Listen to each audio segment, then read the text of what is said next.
I was 4 years old, walking in the woods with my dad, feeling so special. And I snuggled into my fake blue fur coat my mom made me.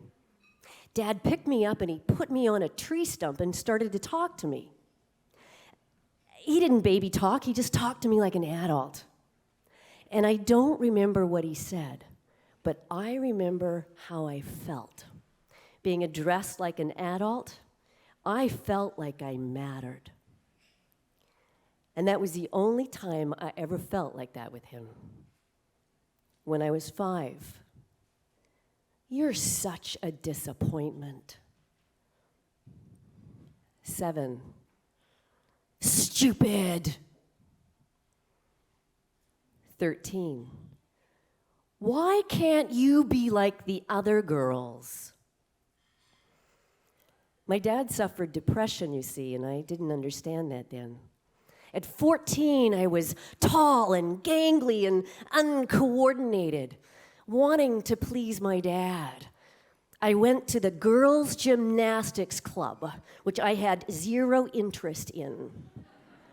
As I sat there watching what they did, my belly got excited, and I decided the next class I'd participate. I could hardly wait to tell Dad. "You didn't do anything? You just sat there?"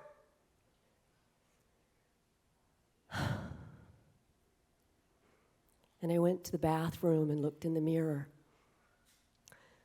No one would ever know if I never showed up ever again anywhere. I don't matter. And just like that, sentenced to a fate of giving up on myself.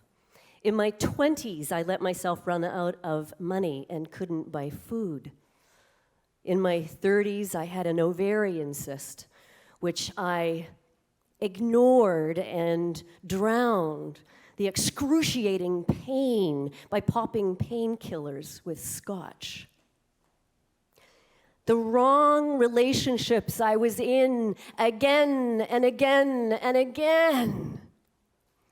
I dove into psychology and spiritual work and consciousness raising to figure out why I kept sabotaging myself.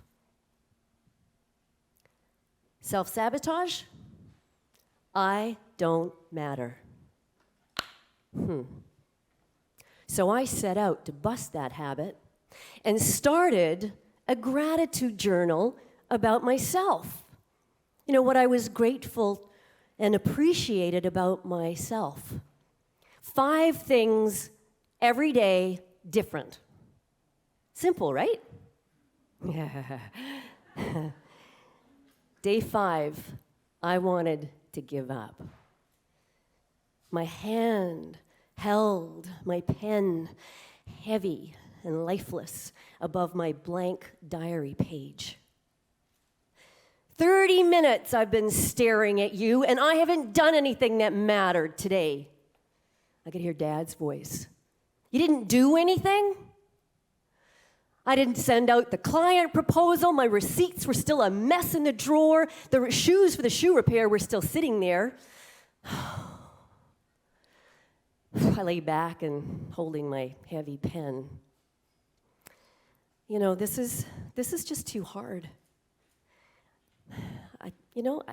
I'm just going to skip this. And as I started to close my diary, no! You're not giving up on yourself one more time! This other voice in my head, strong. It was like the sword of Joan of Arc, slicing through the lethargy of resignation I'd held about myself. And I held my pen like I was holding that sword. What am I grateful and appreciate about myself today? And as I breathed in my belly, my heart filled with gratitude for myself. that I am who I am. I am a silver-haired, kick-ass woman who traveled coast to coast in her camper on her own, following her dreams. I show up fully as a woman and call other women to boldly be who we truly are with no apology. And then I knew. It had nothing to do with what Dad told me. It had to do with what I told myself. And it didn't matter the clothes I wear or how I do my hair. I was born mattering, and so were you.